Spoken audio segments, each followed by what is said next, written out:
Marina ગામ માંડલમાં ખંભલાવ તળાવમાં સ્થાપના કરવામાં આવેલી 51 શક્તિપીઠોમાંથી આપણે 26ના દર્શન કર્યા. આવું 27મી શક્તિપીઠથી શરૂ કરી 51 શક્તિપીઠ સુધીના દર્શન કરીએ. આ એમની માહિતી છે અને આ એમના દર્શન છે. આ 28મી શક્તિપીઠ છે, એમની માહિતી છે. આ એમના દર્શન કરીએ. આ 29મી શક્તિપીઠ છે, એમની માહિતી છે. આ એમના દર્શન કરીએ. આવો આપણે 30મી શક્તિપીઠના માહિતી મેળવીએ અને એમના દર્શન પણ કરી લઈએ. આ છે 51મી શક્તિપીઠ, એમના માહિતી મેળવીએ અને એમના દર્શન પણ કરીએ. આપણે આગળ વધીએ છીએ.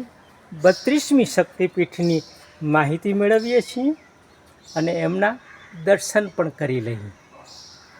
આ છે 33મી શક્તિપીઠના આપણે દર્શન કરીએ. આ એમની માહિતી પણ મેળવી લઈએ અને દર્શન પણ કરીએ. માહિતી આ મુજબ છે, દર્શન દિવ્ય આ રીતે છે.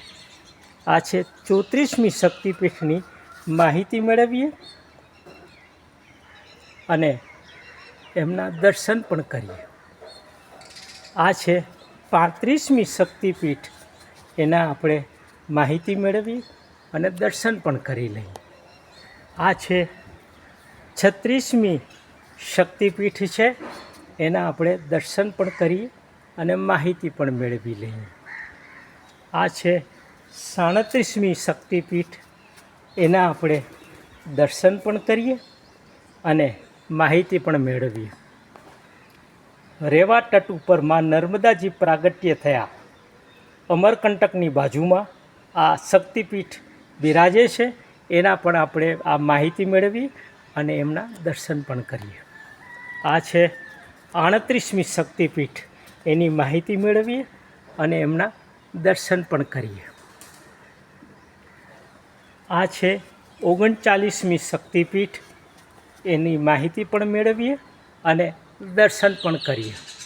આવું આપણે આગળ આ ભવ્ય પરિસરના દર્શન અને ઝાંખી પણ કરી લઈએ. ખૂબ જ દિવ્ય અને ભવ્ય આ શક્તિપીઠનું ખંભલાવ તળાવમાં નિર્માણ કરવામાં આવ્યું છે. માનું પ્રાગટ્ય સ્થાનને ખૂબ જ દિવ્ય રીતે, ભવ્ય રીતે, આ ખૂબ જ સુંદર રીતે સાકાર કરવામાં આવ્યું છે. આપ નિહાળી રહ્યા છો એ માંડલમાં આવેલું ખંભલાવ તળાવમાં માનું પ્રાગટ્ય સ્થાનના આપણે દર્શન કરી રહ્યા છીએ.